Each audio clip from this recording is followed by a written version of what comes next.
it's Liz. I hope y'all are doing well whenever you're watching this. Um, just got finished watching the inauguration. It's really cool history happening. But we're talking about my history today. Woo. I've actually never shared my testimony out loud anyway.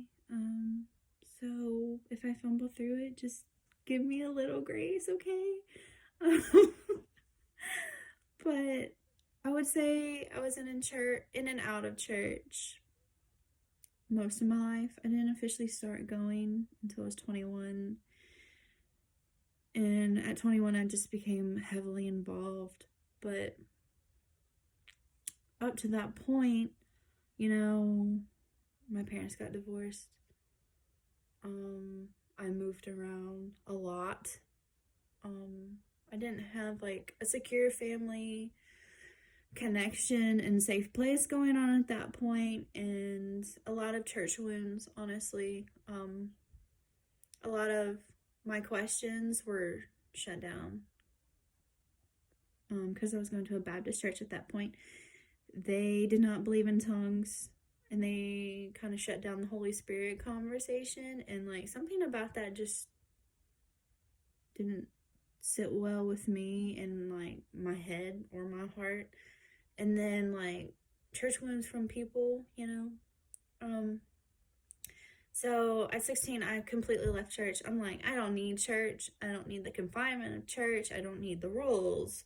I already feel like I'm being confined enough.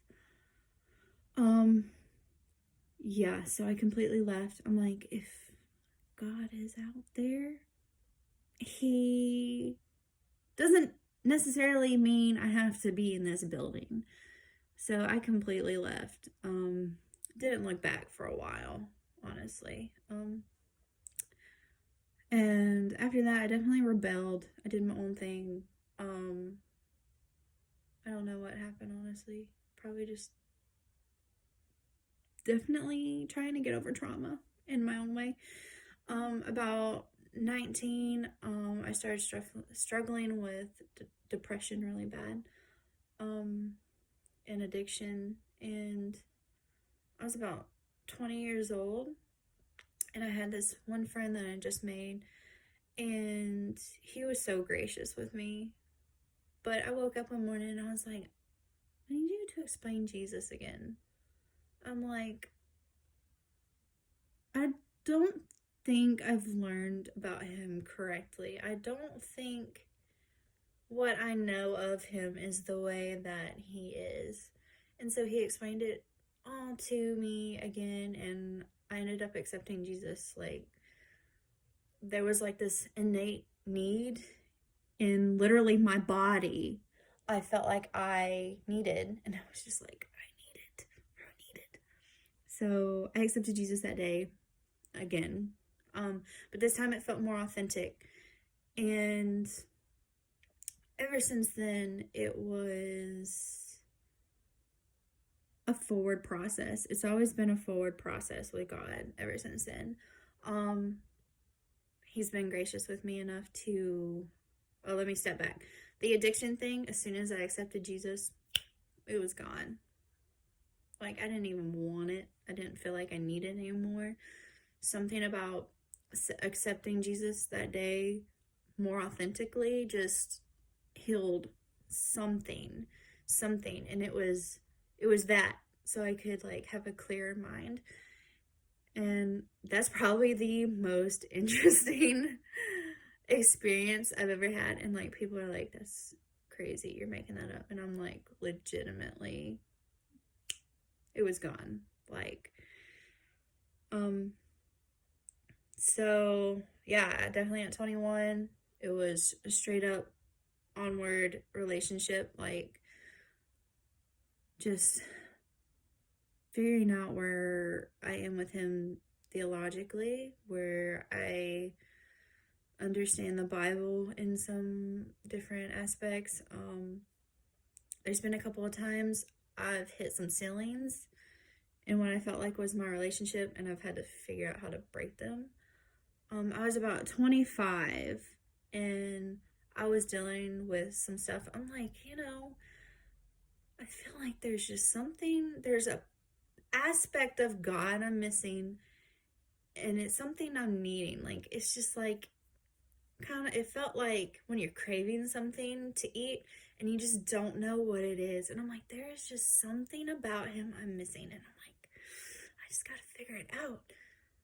So during this phase, I was transitioning out of churches, and I was going to this more of a, I don't know how you'd say it, more Holy Spirit Pentecost. They're not Pentecostal, but they're like, they speak in tongues, like Holy Spirit's active. Like, it was definitely a different environment than I was in previously, because they had very legal, kind of more legalistic, and not as charismatic is the word.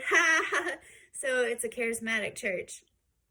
And so I was transitioning, and one of the girls walked up to me randomly, and she's like, "You're struggling." She's like, "You're feeling like you're missing something, aren't you?" And I'm like, "Yeah." She's like, "I see it all over you." She's like, "Go listen to this song by Stephanie Gretzinger.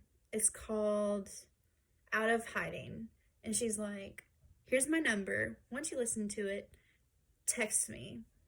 So I'm like, okay, this is so weird. Like, she just knew something about me. She's barely talked to me before. Like, this was like maybe my 6th time going, and I'm highly introverted, so like I'm in and out. I don't try to socialize very much. But I'm like, this is crazy. Okay. So I go listen to the song, and it's, "Come out of hiding, you're safe here with me. No need to cover what I've already seen. You've got your reasons, but I hold your peace. You've been on lockdown, and I hold the key." And it was like that. I'm like, you hold the key to what I'm missing. And I'm like sobbing through this whole song. And I'm like, okay. I'm like crying on my way home. And I'm like just listening to the song, and I'm like, God, you can just have that ceiling. I'm like, you can just have that. And it was like something shattered, like that ceiling shattered. And, ever since then, it's just been awesome, because God has told me, he's like, I don't have a ceiling. He's like, I'm infinite. So he basically told me, whenever you feel that ceiling, give it to me. He's like, I got the key for it, honey. So yeah, ever since then, it's just been an onward up relationship, and just knowing that I'll never get there, I'll never know him completely, has been awesome. So yeah, my testimony is not really that interesting. It's kind of boring. Maybe God chased me. Maybe I shut myself in a closet, and he was like, I see you through the lock here.